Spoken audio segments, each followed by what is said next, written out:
because I do consider Jarreau a friend. Yeah, I do. And so you'll be able to see as we go along, you know, if you haven't been a fan of Pool Table Talk before and gotten to watch our interaction and how we bounce off each other, you'll definitely be able to get to see it here in a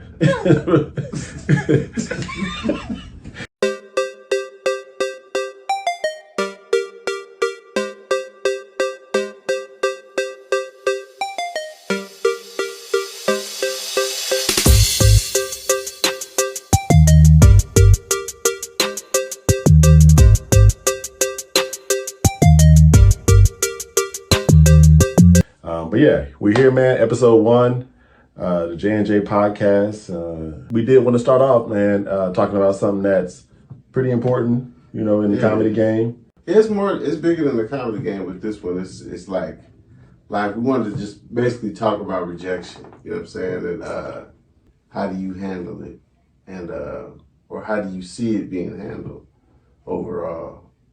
And so I noticed with you. You probably handle relationship rejection a lot better than you handle comedy rejection. Absolutely. I'm getting better with both, actually. But yeah, no, the relationship rejection, I don't know that I really ever, see it as rejection. You know what I mean? Like, and maybe that's just me being where I'm at with a lot of my relationships over the years or whatever.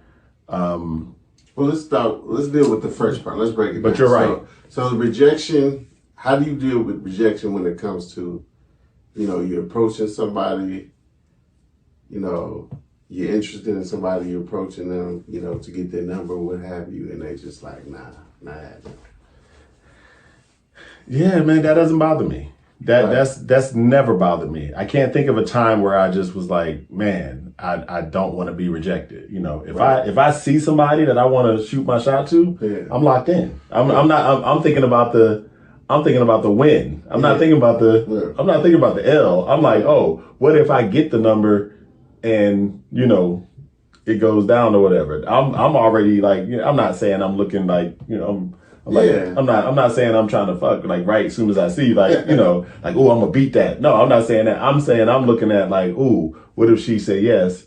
Then we get to go out and talk and blah, whatever. I'm not thinking about, oh, she's going to reject me. Yeah. And I don't think I've ever thought like that. I don't think I've ever, that's never been the word for it for me. Yeah. Like I've never like looked at it like rejection, like, oh, she rejected me. You know what I'm saying? I'm like, oh, she just didn't want to holler at me. You know what I'm saying? Rejection. Like that's rejection. Is it though? Is it though? It is. That's rejection. I mean, it don't have to be this boogeyman. Mm-hmm. This god awful thing. Like I'm the same way. If in the situation where I'm approaching somebody to talk to them, I feel like I'm playing with house money. Yeah. You know what I'm saying? As far as like, if that person says no, then that lets me know that person is not interested in me, and therefore there's nothing we could move forward. Dudes being their feelings about rejection, man. Like they do. Like if you're a dude and you big time.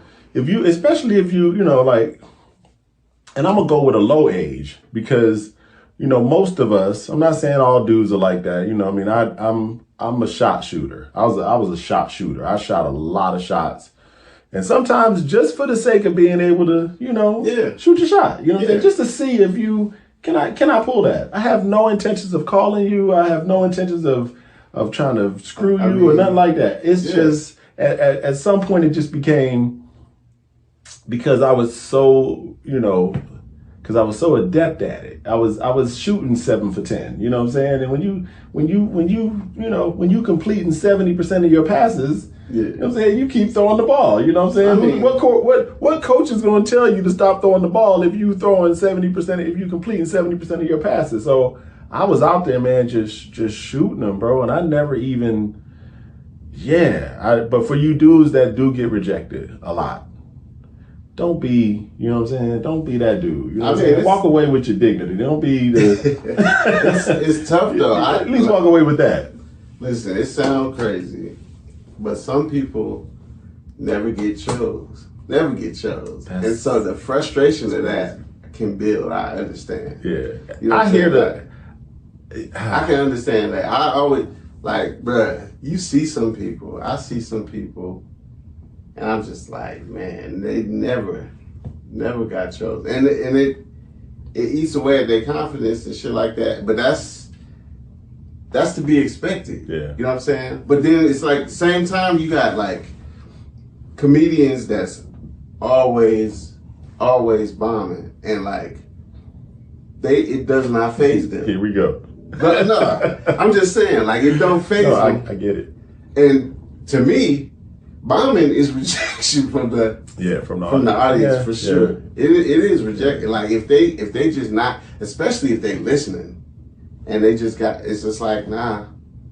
You know, like, it's a form of rejection. They don't mean to reject you. Here's the question, and I'm gonna let you get to that more, but before I forget, when it comes to, you know, interaction with women, do you think that rejection is based on who you're shooting your shot to?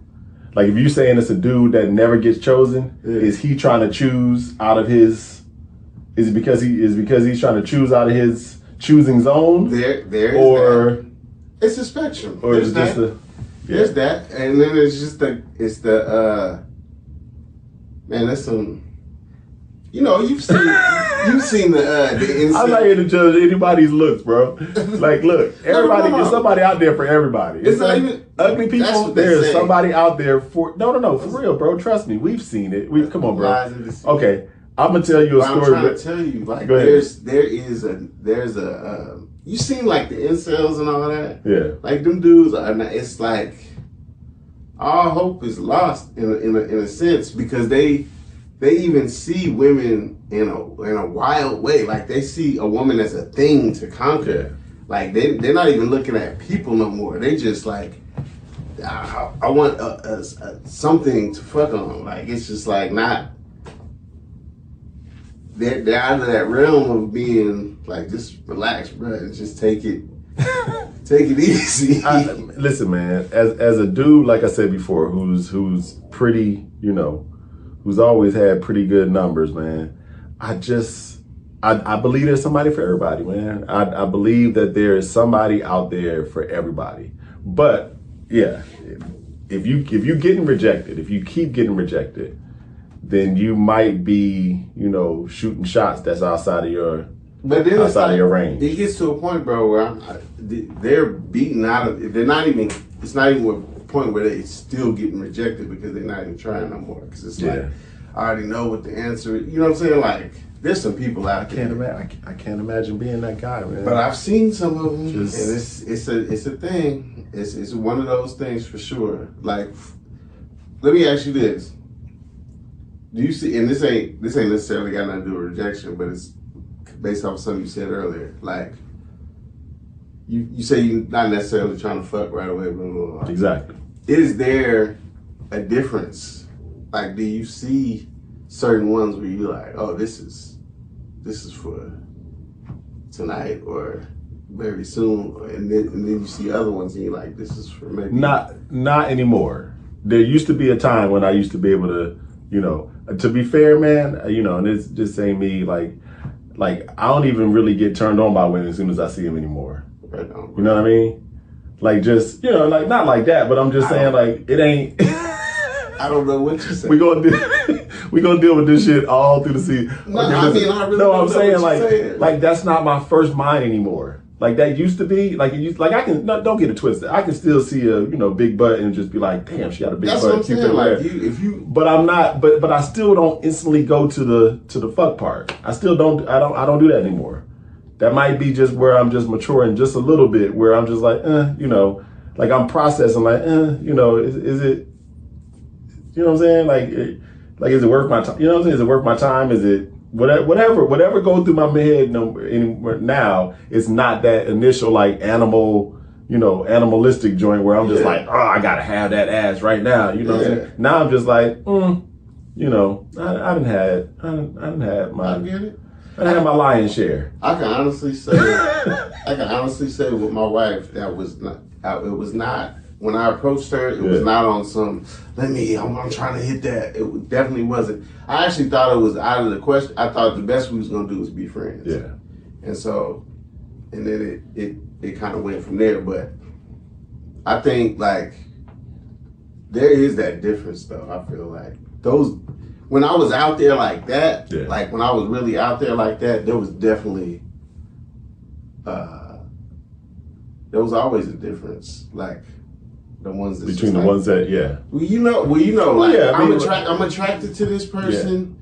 We can have some fun together, but we never gonna be together. Yeah, I mean, I think I think I usually get to that after like the first few conversations or, first few, interactions or whatever. I'm like, okay, like, and sometimes it's not even me. You know what I mean? To be fair, like it's not even me. Sometimes it's her. Yeah. Sometimes she'll be the one like letting me know like, nah, dude, I'm just here just for the, I'm just here, not even so much verbally, but just her actions will be like, it's letting you know like, oh, okay, she's just trying to, do that. She was trying to do that, whatever. And so now we're back to rejection. In that sense of rejection, have you ever felt the way like, damn, I thought?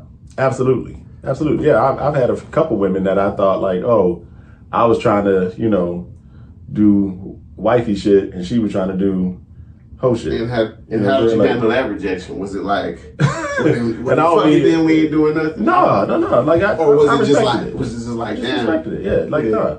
And I don't mean hoe shit, ladies. Like, don't get all in your, get your little boy shorts twisted and shit.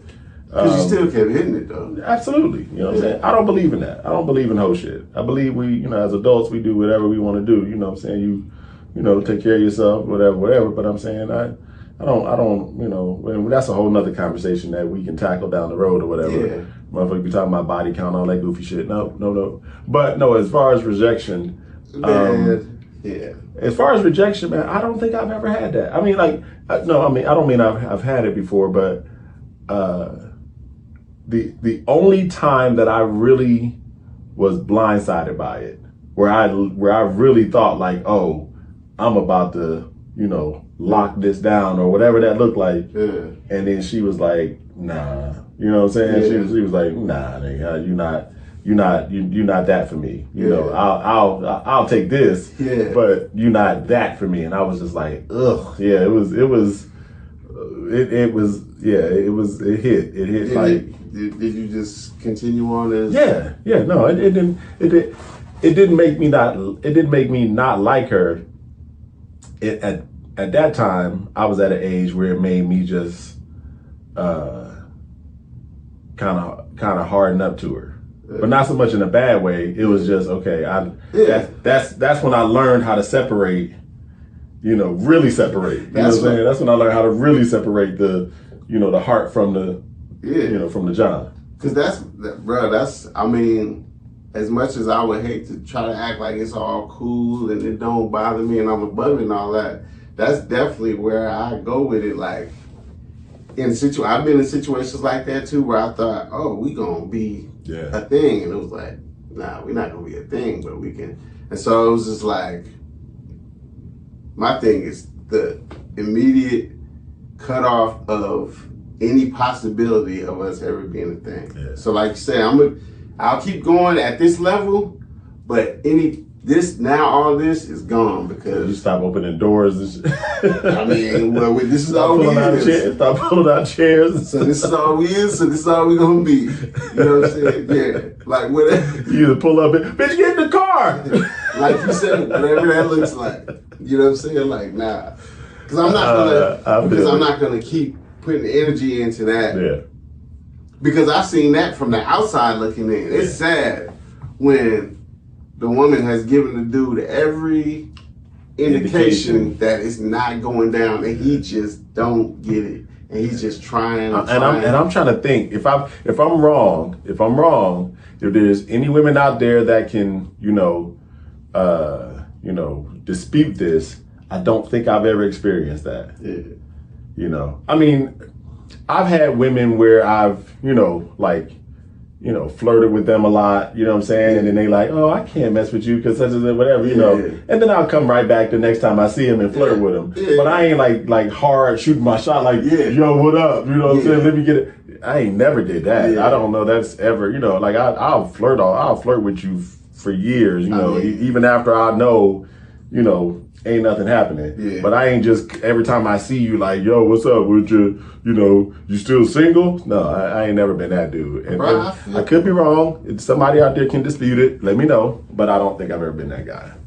I always felt like flirting on a certain level is it's just one of them things. I feel like a lot of people flirt on just a lot of different levels. You know what I'm saying? Yeah. And then whatever level is acceptable depends on if the person is fucking with you or not. Yeah. You know what I'm saying? Like, I don't flirt as much as I used to. I think I used to be a bigger flirt than way bigger now than I am now. Now I'm like, but I don't really do a lot to be, to flirt with people anyway. I'm not in certain circles that I used to be in back then, where I was around more people and I was more, so I was prone to. I mean, that's what I'm saying. It's like people flirt with strangers, and there ain't nothing to it. They don't mean nothing even by it. And shit, some people can take, like some women, they say honey and sugar and baby after everything, and some people can take that as flirting or whatever. Not me. I remember one time, this is like one of me and my wife's first dates. And the waitress was wild flirting. Wow. Like she was like, "This your first time being here?" And it was my first time, and she had been here before, so she just started ignoring her and put all her attention on me, and it was over the top. Like it wasn't even like one of them things like, how sometimes women can create. Yeah. You know what I'm saying? It wasn't that. It really was like she really was wild. And it ended up resolving itself, but it's just like, even in that, I bet you if you would have confronted her about it, she would have said she wasn't flirting. Yeah, exactly. She was just doing. She was just being nice, doing her job, and whatever. I've had that before, not in that manner, but I've had the where I've been sitting at a bar, and see a woman sitting on the other side or whatever, and just all night long, we making eye contact all night long, we getting. Back and forth. Yeah. And then, I get up, at the end of the night to walk over and say something to her. Yeah. And then she's like, oh, I wasn't looking at you like that. I'm like, you've been looking at me all night. You know what I'm saying? Just that I have had happen to me on a couple of occasions, but yeah. Yeah, so now with the rejection, when it comes to comedy, why do you feel like you take that way more personal? Well, I used to take it personal. Yeah. Oh, you don't take it as personal anymore? No. I you know what, man? I've had the conversation with my lady, and we've it's definitely been less of a thing for me over the last probably like year or so. Okay.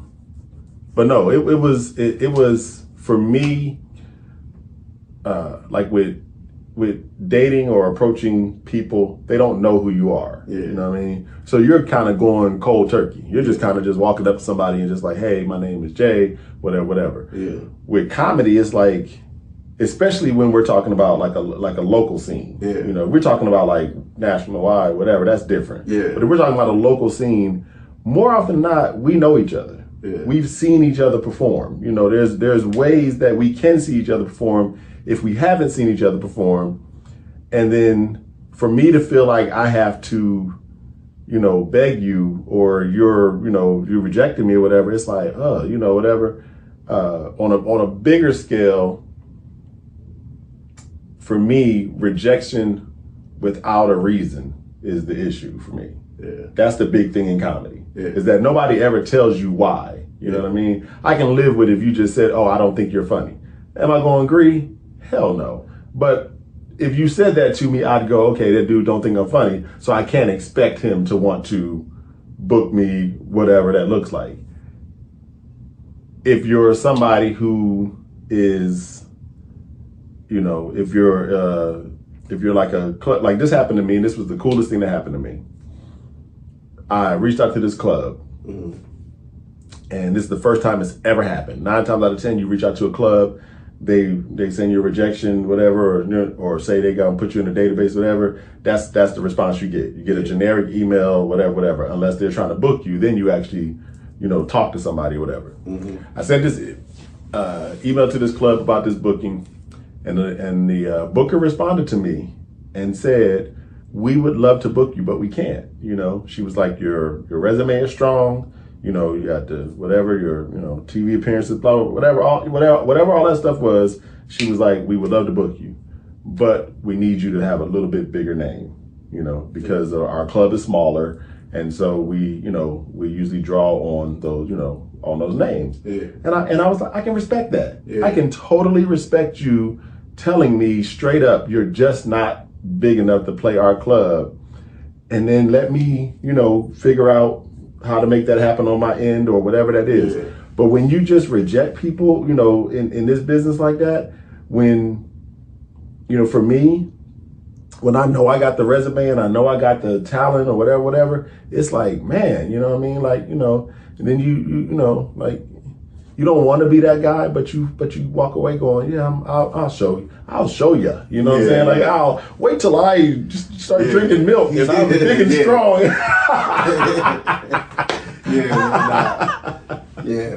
That's see, for me, I go into it a different way, and it's probably because my resume isn't as strong. That's where I basically look at it as. So, I started later, and I haven't done as big a things. So to me, it's just like I'll be like, I get it. Like it's not even a thing where I'm kind of on that where what the club told you to do. That's where I'm at. I'm like, let me just make it to where I'm undeniable. Where you can't say. You know what I'm saying? Like, and I told you that. They still gonna find a way to say no. Somebody's gonna still find a way to say no. That's fine. We were talking about the Deion Cole thing. Yeah. With that. Yeah. I mean, again, dude about to tape his third Netflix special. He been on countless TV shows. In just the last year, he been on 3 TV shows or so? 4? He has a bit where he pulls a notepad out of his back pocket. The crowd goes crazy because they already know. You know what I'm saying? What's gonna happen? Yeah, exactly. They don't know the jokes that's coming. Yeah, but they know the routine. They know the setup, the build up. Yeah, and so it's just like for him to write on Conan as long as he did, and have the specials that he got, and have the resume that he has, for them to tell him no, that's another thing where I'd be like, well, if they could tell him no, then I'm not even like. That's why I don't get offended by rejection in comedy just because of that. I just be like, all right, well, let me just work harder at building my name, building my presence, and whatever. Because I know when I get the opportunity on the stage, then I believe that part to take care. And I think that's the place I had to get to that I wasn't at for years. Yeah. Where I just finally said, you know what, I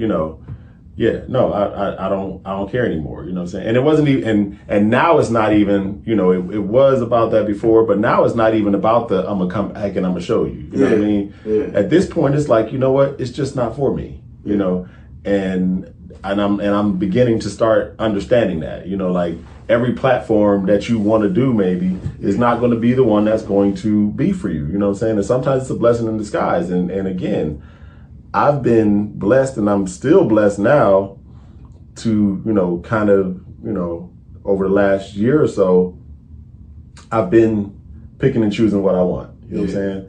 And I've been able to, make money at it and make, keep a little money in my pocket or whatever, instead of, where, I know a lot of cats who just, and this is probably, my downfall, if you will, who would just rather just be able to say, oh, I'm grinding. Yeah. But they out there, sleeping in cars and whatnot. And I'm not saying anything's wrong with that. If you're an aspiring comedian, that's what you really want to do. Yeah. But I've been lucky enough to be able to. The whole starving artist thing. Yeah. I've been lucky enough to have the balance that I have with, still being able to work and still being able to make pretty decent money doing comedy. Could I be making more? Absolutely, I could be making more, but again, I'd rather have the security that I have and then use that to build into my next security, as opposed to, oh, I'm gonna leave all this and just fly out on the limb to just, whatever, knowing that, right now anyway, like you said, there's more rejection out there for me than, than the other side of it. You know what I'm saying? Like, so yeah, I mean, I'm really not just, a lot of people don't understand that, man. And I get it. Like, people always talk about, well, the rejection is part of the territory. It's part of the territory, but you also got to understand that, there's going to be a point where until you can make those rejections, and I mean, the rejections are always probably going to be more, just because you go through so many of those before you start getting the acceptance. But if it's putting you in a position where, it's not allowing you to live just a decent life or whatever, then yeah, like you said, you're going to mics every night bombing and shit like that. Like, what are you here for? You know what I mean? Yeah. Like, at some point you got to go, man, maybe I'm going about this all wrong. But I mean, but those guys, like, I don't know. I see different type of, like, you see the guys where it's like they're bombing, but you see them switching it up, see them trying different stuff. It's just not working, and eventually they catch something. Yeah. You know what I'm saying? But then you see the guys that's doing the same jokes the same way over and over again, hoping for a different result. And that's where I just be like, that's the part where I'll be like, I don't know what you're doing, bro. No, and then the other thing about the business anyway, that rejection, all of that is built around, what I say comedy is about anyway. It's literally only about 20% funny, 20% being funny. Yeah. The other 80% is who you know and who likes you. Yeah. And that's where the rejection part comes in. The rejection doesn't come in from, it comes in when we're sending these letters in and stuff like that. But then once you get in that position, once somebody does open that door for you, do they like you? You know what I'm saying? Are you going to be funny? But that's the small piece of it. When they put you on the stage, when they finally give you that opportunity to say, okay, yeah, come work my club. Now you're there and you're like, okay, I got the funny part covered. Now I got to make them like me enough to bring me back. To me, there's nothing really to that, though. Just don't be an asshole. If it was that easy, bro, it's never that easy. You don't think so? It's never that easy. It's always because myself included, you're always dealing with egos. Comedy is an ego game. Entertainment in general is an ego game, but comedy especially is an ego game, bro.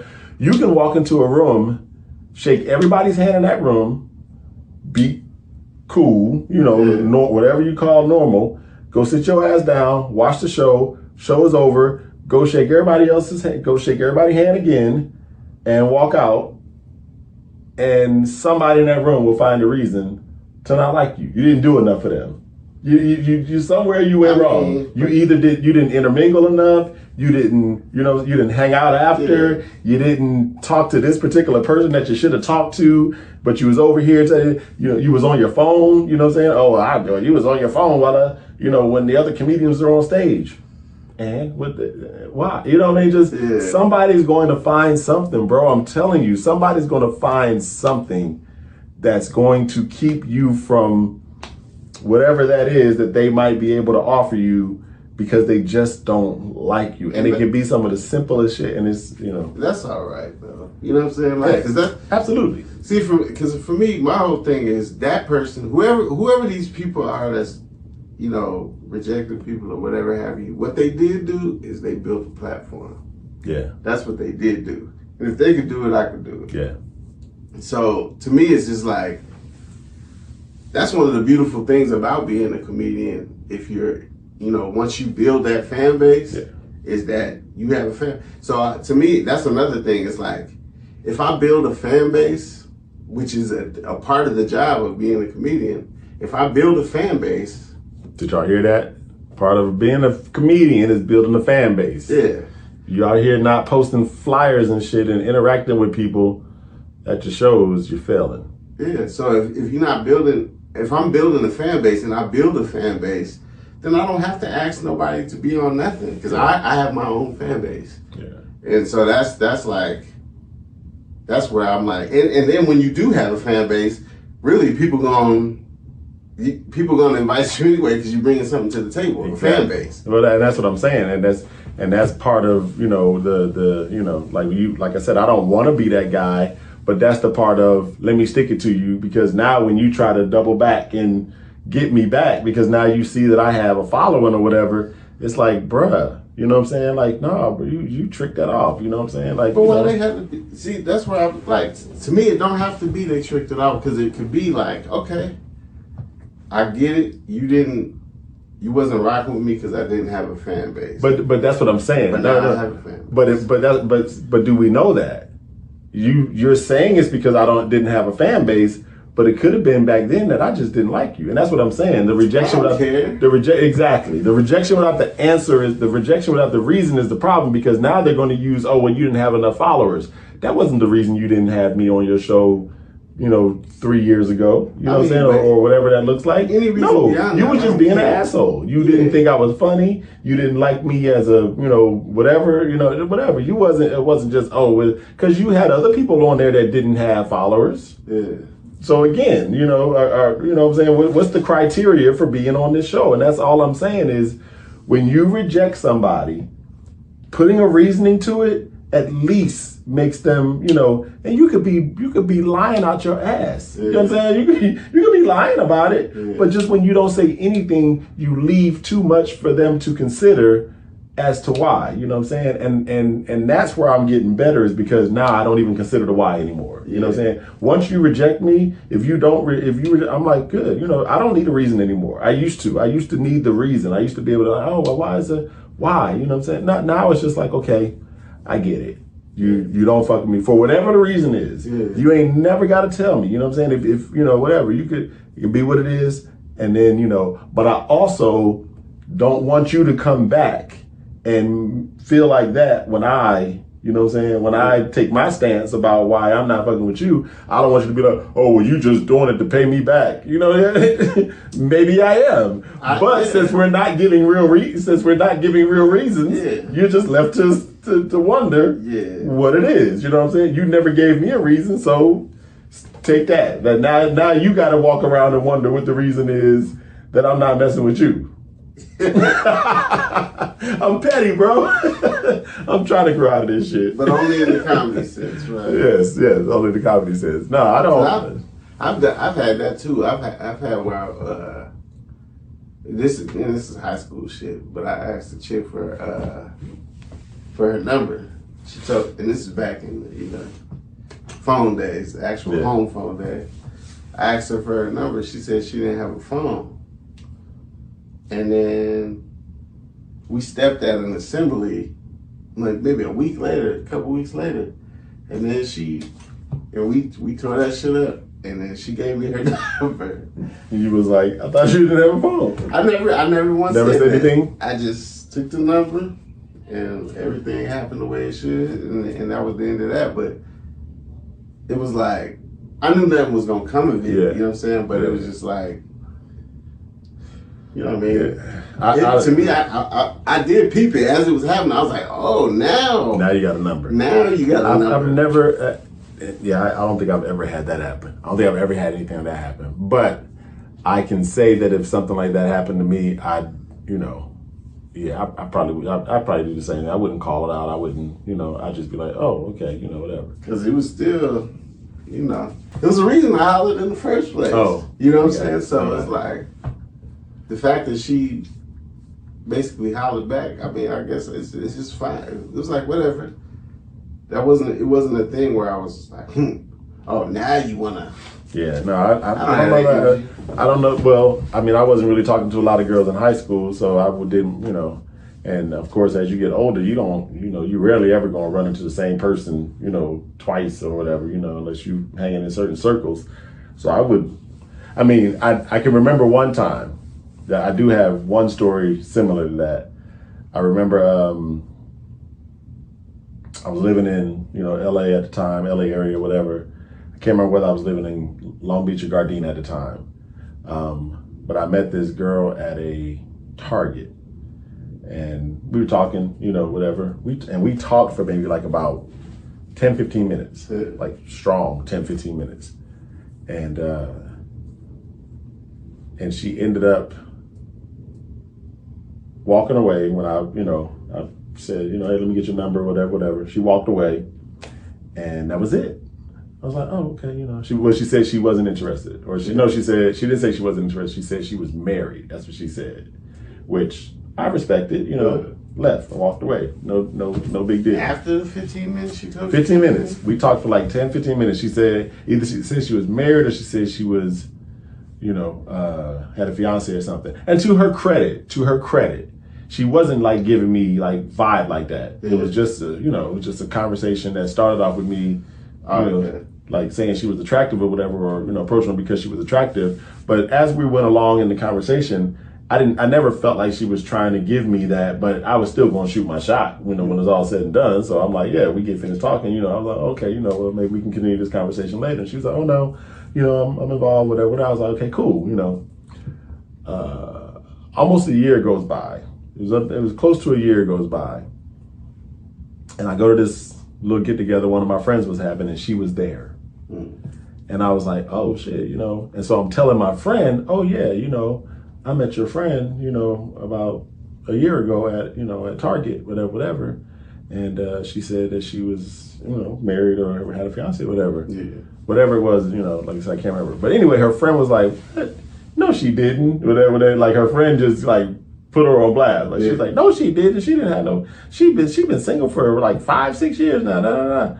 I was like, oh, okay, and so I told her who I was, when I saw her, I was like, remember the day I was in Target when I talked to you, whatever. But I never told her that, her friend told me that, she was lying about that whole situation or whatever. But I just thought it was funny that she, but I get it, I get why women, feel like sometimes they have to go there because some guys won't just walk away, Some guys are just, so ladies, I'm sorry if you deal with these dudes who don't know, no means no. I won't even say no means no. They just won't take no for an answer when they get to asking you for your number or whatever. And you feel like you got to give them a fake number or that's because you got that stuff out there about, it means try harder and all this other stuff. Man, look, and it's a balance in there somewhere, bro. Like even when you actually are pursuing somebody, there's still a balance. Even when you get the green light to pursue somebody, you know what I'm saying? Like, because first of all, I'm not talking to anybody that I'm not, that's not giving me back the same energy. Yeah. That's not happening. So ladies, just for the record, if you ever decide you want to talk to me, if we not giving the same energy to each other, then I'm not, and I don't mean like, yeah, you might feel stronger about me or I might feel stronger. I'm not talking about that kind of energy. I'm saying like the energy where, if I send you a text message to try to engage you and you are, dry, you know what I'm saying? Like you like, oh, whatever. Just, because you can see you on the other end like, exactly. Dude, I can hear your audible sigh when you see my message come across your screen. You know what I'm saying? Like, again, just let me know. I promise you don't ever have to worry about me texting you. And I will tap out, bro. I will, exactly. And once I get that kind of response a couple of times, it shuts me down. It's like, I can't do it. I'm not going to sit up here and keep texting you and you're not responding to my message, responding to the conversation or whatever. I understand, if you, or you might be like, oh, well, I'm more of a, phone person or more of an in-person Okay, fine. Well then, let's navigate that. But I can't keep doing this and getting, nothing back in return. Yeah. So it's one of the things where I see, it's like, I used to be annoyed with women that didn't speak, especially like pretty women that didn't. When you be like, hey, how you doing? I used to be annoyed by that, but then I seen it. Like I get why they don't, because I seen it on the strip one time. This lady was walking, beautiful lady. This dude was like, and I was close enough to it to where I seen everything happen. Like we was all kind of walking past each other at the same time, and he was like, how you doing? And she was like, how you doing? And then she, she kind of kept it walking. And he took that as the cue. He turned around, hey. Yeah. You know what I'm saying? Like, oh my God, bro. Like that's where you go from how you doing to hey. What's up? What's up? It's What's up? a And I was lot like, of. I know she was just like, why did I ever even say? And I hear women always like, talk about that, man. And I again, man, ladies, I want to apologize to y'all if y'all deal with that, man. I know it's a lot of women out there that deal with that. I know a lot of attractive women who deal with that, man. That's trash, bro. That's super trash. Like, I don't understand. Like, bro, what is wrong with you? You know what I'm saying? Like, you just. It's amazing to me how you can have, you know, again, you know, two cats like me and you, where our brains are wired differently, you know, where for me, and again, not that I shoot my shot a whole lot anymore these days, but when I was, it was like on to the next. Yeah. You know what I'm saying? Like, I could shoot my shot and then, you know, you could reject me. I could turn, walk, you know, 50 steps and see another, you know, sister walking towards me, big butt, cute face, whatever, and go right back to not even processing that I just got rejected or whatever. I'm just like, oh, okay, let's try it again. You know what I'm saying? Like, I don't understand the mindset of these cats who, I mean, you get cats that go to all the way to fuck you then, bitch, and you're ugly anyways, and all this other shit. And I used to not believe stuff like that happened. Oh, yeah. Same thing. I saw it live. I was in LA, and I was I don't remember where I was, bro, but I remember seeing it. I think I was coming out of a restaurant or something. Yeah, I was coming out of like a Chili's or you know, something like that kind of thing. Yeah. And these two dudes was going. They were leaving out. And they were they were coming in, and the girl was going out. Yeah. And she went out, and they both, you know, tried to shoot a shot at her. One of them trying to shoot a shot at her or whatever. And she was like, oh, you know, I mean, and I ain't gonna hold you. I mean, you know, she kind of, but that was how she felt about it. You know, she kind of turned the nose up. You know, she was just like, you know, whatever, and did that and walked off. And dude just lost it. I mean, he went from like 0 to 100. He was like, oh, fuck you, bitch. I was like, bruh, like really, like my nigga, that's your response. I mean, and I mean, you know, again, I'm not even gonna try to justify, you know, like I said before, she came out of there with a lot of attitude, you know what I'm saying? And you know, I mean, I guess in her mind, rightfully so, you know what I'm saying? Like she, you know, cute, you know, hair, light, you know, brown skin, you know, thick, whatever, exactly. I'm sure she deal with it all the time. I ain't gonna hold you. I looked at her, you know, so I wasn't gonna shoot my shot, but I definitely looked, you know, and yeah, man, that dude lost it, man. And I was just like, what? How do you go from, you know what I'm saying? How do you go from, hey, Miss Lady, to fuck you, bitch, in, you know, 2.5 seconds, bro? Like, that's why I think you niggas is unbalanced. You niggas is unbalanced as fuck, bro. But that's why I think serial killer ass niggas. It's the interesting conversation about rejection because that's why I even wanted to talk to you about rejection, because I think it's like, it is fascinating how there's such a spectrum of how people handle it. Yeah. And there's a spectrum of how you handle it depending on where the rejection's coming from. Yeah. And what it is, like, you know, there's even oh man, what's the name of that book? Thanks for the Feedback. Okay. It's a book called Thanks for the Feedback, and it talks about how you can take shit from people.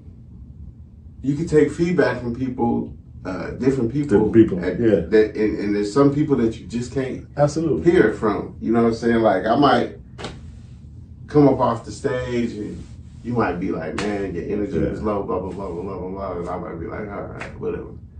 And then, you know, my wife might say the same thing, and I might have a whole attitude about it. Like, how are you telling me what I'm doing on stage? You know what I'm saying? Like, so it's just like one of them things where, and it's another thing with feedback, is it's like, what kind of feedback are you looking for? Like, am I looking for construction feedback, or am I looking for, like, so if I ask you, like, how'd I do tonight?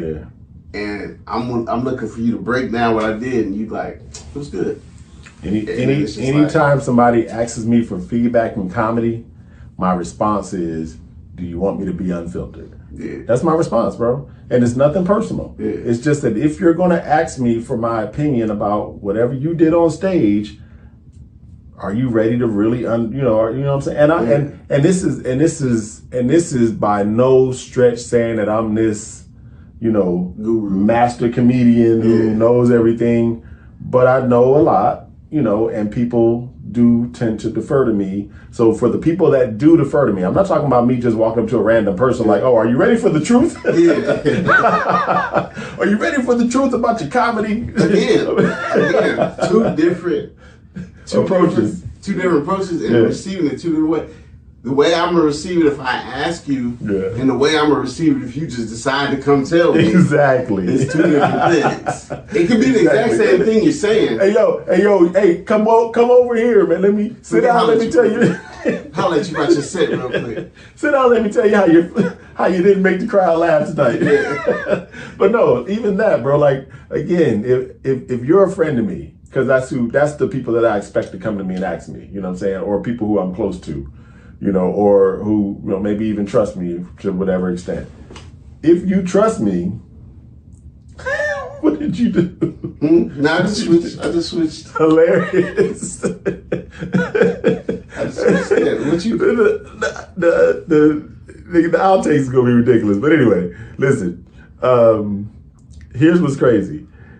If I consider you a friend, you know, because I have a couple other people that, you know, that I trust, who know my voice on stage, who can hear the things I say and be able to say, oh, you know, you didn't hit that quite right, or you didn't whatever, maybe you should say this right here.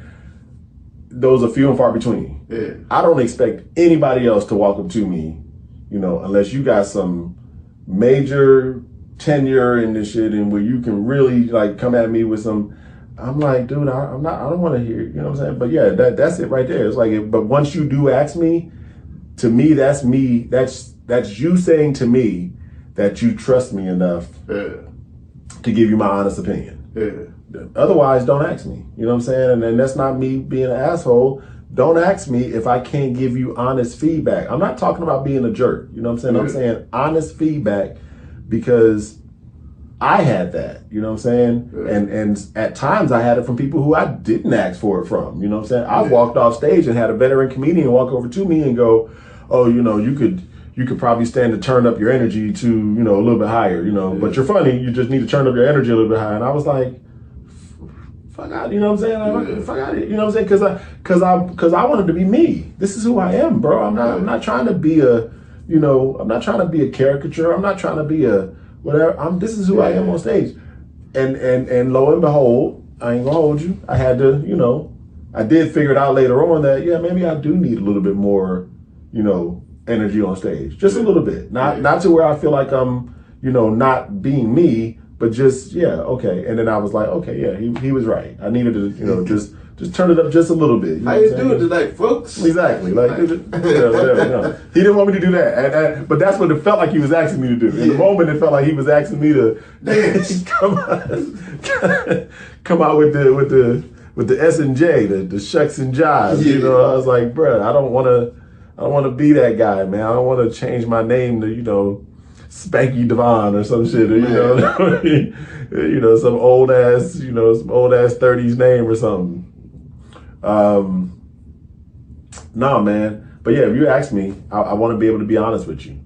Yeah, but so I want to be able to be unfiltered, you know. So, but the reason I brought that up is like that's like people receive shit different ways from different people, right? So it's like those dudes that go off on whatever woman rejects them, like right there on the spot. I just be wondering, like, so what the fuck? I don't know. I wonder what any of that is. Like, this is like, so I didn't get my way, right? So now, the only way I can feel better about myself is to shit on this person that I've just tried to talk to. That is a good question. Like, where does that come from? Where is that? Okay, so maybe not so much rejection for me, but disappointment is a big word for me. Yeah. Disappointment is a huge word for me, and it goes back to my mom. You know, So when I feel like I've disappointed somebody, that's when that's a sticker for me, is when I feel like somebody's disappointed, or when somebody physically says to me, "Oh, I'm disappointed in you." I turn into like a 12-year-old or some shit. I'd be like, "Oh, you're disappointed in me," you know what I'm saying? Like, but is it the anger or sadness more? It's the sadness one. I don't think I get angry. I don't know if I get angry about disappointing people. I get sad that I disappointed people. That's why. Yeah, I get sad. Like, I'm like, damn, I can't believe I disappointed you. You know what I'm saying? Because especially when it comes to women, because when it comes to women, I've always come from the school of thought, and it could be my own thought. I don't have to, be anybody else. Once you disappoint a woman, it's hard to come back from that. Mm. You know what I mean? Like, once a woman says she's disappointed in you, it's just hard to get that back, bro. From my experience, you know what I'm saying? Like, it just seems like that's the hardest thing to get back is a woman telling you they're disappointed in you, and then you're like, oh, okay, what can I do to undisappoint you? You know what I mean? Like, just, it's hard, man. I've always struggled with that. I've always struggled with, if I disappoint a woman, how do I get that back? You know what I'm saying? How do I, It's toxic, but the easiest way is to look for the moment she disappoints you and let her know, I too am disappointed. Exactly. Like, look, now we even. Now we can wipe the slate clean. I'm telling you, that scoreboard is a magical tool. I don't be trying to keep score, man, but I know everybody does, bro. It's inevitable, man. If you're in a relationship, you keeping score, bro. You definitely keeping score. You, especially when it comes to rejection, I'm sure. Like, you remember, and like, okay, you rejected me. It's like, cool, man. Especially if it's like something like, I'm trying to get it in tonight. You done laid out some flowers, you did all the stuff, playing the soft music. Oh, you did all that without knowing that you were gonna get some? Well, I mean, it's your woman. It's her duty to. And this is where we have our first. This is where we have our first real separation of ideology. Okay, listen. Okay. So, it is not your duty, ladies, to be on the ready for your man. I mean, I'm not. It can help the relationship by all means, but it's not your duty, ladies. Okay, I mean, once you get married, we might not get to episode 2. Once you get married, I'm talking about when you get married. What's all this? Not even when you get married. I hear what you're saying, but all these cute little sayings about milking the cow and get the gallon for free. And now you own the cow. You should be able to pull the udders whenever you. You should be able to pull the udders whenever you need to. Yeah, but I mean, obviously there's reasonable times where it's like that time of the month or this, that, and the other. But man, you know what I'm saying? If it be something like just like Dateline is on. Yeah, or just don't feel like it, or start an argument or something. Let me get at you after this episode of Rick and Morty. Right. Some shit like that. Yeah. So you ever put effort into the night? Yeah. Like, to where it's like, this ain't, this night is not like you break out all the massage oils and the candles like, and the so you do all of that. And then you don't get nothing at the end. It feels like a rejection, even if it's like something that couldn't be helped, like falling asleep or just like something like that. Cause sometimes you do all that big talking during the day, like, oh man, we gonna get all the way to round 3 and all this other stuff. I remember one night where I did a lot of that stuff, and then the lady got a phone call from her daughter. Mm-hmm. She's an older lady. Mm-hmm. She got a phone call from her daughter, and that was that. Did y'all get started and she had to stop? No, we never got started. We were in the throes. You know what I'm saying? Just I had done the whole full body, oil massage, whatever, and like literally, bro, right before I was about to, get the insert, the phone rang, and and she heard the ringer. Yeah. And she was like, "Oh, I got to get that. It's my, it's my daughter, whatever." And I was like, crazy. "Ah!" So I was like, "Okay." But yeah, we never came back to it. I forgot what happened with her daughter that night. Something. So it wasn't even on some, like, call me and call me and break up this party type thing. No, it was legit. It was, it wasn't like she was like, "Oh, I imagine if you doing all the oils and all that, they usually don't. It was legit. I can't remember what happened that night. I don't remember whether like the daughter got into a fight with the boyfriend or something. It was something. Man, see something. It was like something that, wild. It was something wild. And be like, man, this could have been. But it definitely put a damper on the night's proceedings. Nobody got to dip into anybody's honeypot that night. Nobody got to ride the chocolate. The chocolate train. Nobody got to ride the chocolate locomotive that night. Trying to see how many I can come up with. Nobody got ran through. Nobody got to slip and slide that night. Nobody got to taste the chocolate Tootsie Roll that night. Nobody got dick down crazy. Jarreau just going straight for it. I'm trying to be a little subtle. I'm trying to be. Jarreau just cut to the chase like nobody got his dick. Oh my gosh. Anyway, man. Nobody got plowed. Nobody got splooged on.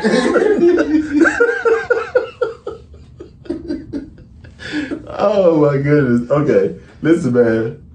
Nobody got warm yogurt splattered across their back.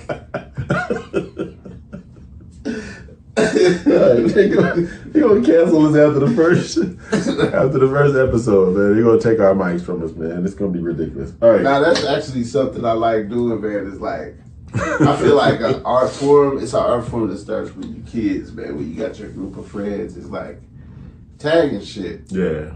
And I feel like I always love, especially when you got good writers and shit. That's why I used to always do that shit in the group chat. Yeah. Like just throw out a premise and have motherfuckers tag it and just, you know what I'm saying? Like just get the funny out of that. Yeah. Like I feel like it's always. Well, hey man, we're gonna talk about all that, man. We're gonna get into a whole bunch of stuff, especially comedy related, because we are comedians. Yeah. We're not going to bombard y'all with a whole bunch of comedy talk, but we'll definitely be dipping in and out about different stuff about the comedy game, like writing, like, performing, like, all that, man. So building a platform. There you go. All that, man.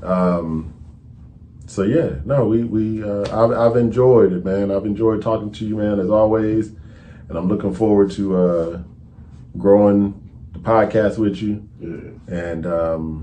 And engaging the fans. And if you guys got anything that y'all want to talk to us about or have us talk to y'all about, you want to throw questions at us about whatever topic, man, we'll do our best to tackle it. Not politics. Don't throw no political questions out there to us. You can. I mean, your shit just gonna be on red. I've never really been political anyway. I've never really grasped, I've voted, I'm not even gonna hold y'all. You might look at me differently when I say this, but I've probably only voted, let's see, I was able to start voting when Clinton came into office. I was turning 18 when the first Bush was in office. So Clinton was my first chance to vote. So Clinton, Bush again, right? Second Bush. Did it go straight to Obama after that? Clinton. No. Oh, second Bush and then Clinton and then Obama. Oh, then Obama, yeah. And then Trump and then Biden. So I've had 5 presidents be in office since I've been an adult, since I've been old enough to vote. Mm-hmm. I've probably only voted for 2 of them. Or not voted for 2 of them, but voted in those elections. Yeah. I voted in 3. I'm sorry. No, I did vote 3 because I voted for Clinton. I voted against Bush Jr. I voted against Bush Jr. Bro, I thought you were saying I voted against Barack Obama. I was like, what are we? Oh, they would have definitely ended the podcast right there. They would act like we was on TV. They'd have been like, click. I saw that in the credits. Exactly. Like, the little screen go black with the little white dot. They be like, Roop. I seen your mouth forming a B. No, like, Bush. No, I voted for Clinton, against Bush, and then for Barack Obama the first time. I didn't vote in Barack's second term. And I definitely didn't vote for Trump or Biden. I mean, I tell you, and if that makes me a bad person, then, so be it. I've just never been that political to really care like that, man. Like, I just don't feel like anything changes. You know what I'm saying? I feel like it's just always just the same, whether it's the Republicans or the Democrats. And this is the only thing I'm going to get into when it comes to political shit. I just feel like it's all the same. And if y'all want me to expound on that, by all means, I'll have a conversation with you about why I don't do politics. It won't be about politics, but it will be about why I don't do it. Yeah. But the main reason is because I don't feel like there's ever any change, man. I feel like it's just whatever they want us to believe, to get into office. And then, and I'm not saying that there has not been any president that's never done anything. Yeah. I'm not saying that at all, because I know that, Barack, installed some things when he was in office. Trump did, Clinton did, whatever. I don't know the details. I'm not even going to try to hold you and act like I know what they all did while they were in office. Yeah. I'm saying I know there's been some things that have been beneficial to us as, Americans through some presidencies. Yeah. But the overall, whatever you want to call it, the overall, outcome of most of these elections and presidencies is, more shittiness. Yeah. You know what I'm saying? And that's just my own opinion. Yeah. I won't hold you, bro. I've never voted. Not one. And here I was apologizing. That I've only voted 3 times in my adult life, and you've never voted, bro. Okay, now we definitely got to have a conversation about this. This has to become a conversation. But I am a war veteran, though, so do with that. Yes, no, exactly. Same here. I don't, so I feel like I definitely did my part as an American. So. Absolutely, and we'll go into that as well. We definitely will talk about the Marine Corps and our own experiences within the Marine Corps, and beyond, where it's placed us beyond. But that's all down the road, man. Again, we do welcome y'all to comment, to like, to share, to throw questions at us, anything you want to know. We'll do our best to tackle it, man, because we definitely want to get in touch with the fans. We definitely want to get in touch with y'all, because y'all are what's going to be, the show anyway. We're here. We're going to be here every week talking to y'all. But, without y'all, we don't really have anything. We're doing what we said. We're building a platform. Yeah. So we appreciate it if y'all would help us do that. Please feel free to become subscribers to the J&J podcast. Follow us both on social media. Our social media links will be popping up throughout the show, so y'all will get to see all that. And yeah, man, y'all tap in. It's gonna be fun. It's gonna be fun. I've enjoyed week 1. I'm looking forward to moving forward, man. And I'll let Jarreau take us out of here. Yeah, I'm gonna slice this and dice this up, and we're gonna have a good time. Just like if you could, man, if you could, please subscribe, please share, and if you got any comments, please put those in. We'll be playing some music. We'll be playing music at some point. We stink right now. Yeah, we got to work on that together too. So we're gonna work on that for y'all. Our comedy chemistry is much better than our music chemistry. Exactly. Right now. But we are going to have some theme music, and we are going to have some live music from time to time, man. So y'all stick around, man. We're going to be doing a lot of stuff with y'all, man. I told y'all it's going to be fun. It's going to be informative. Y'all can get to know us on a personal level, and yeah, man, we're gonna be here to share with y'all, man. So let's make this happen, man. We out. The J&J Podcast. See y'all on the next episode.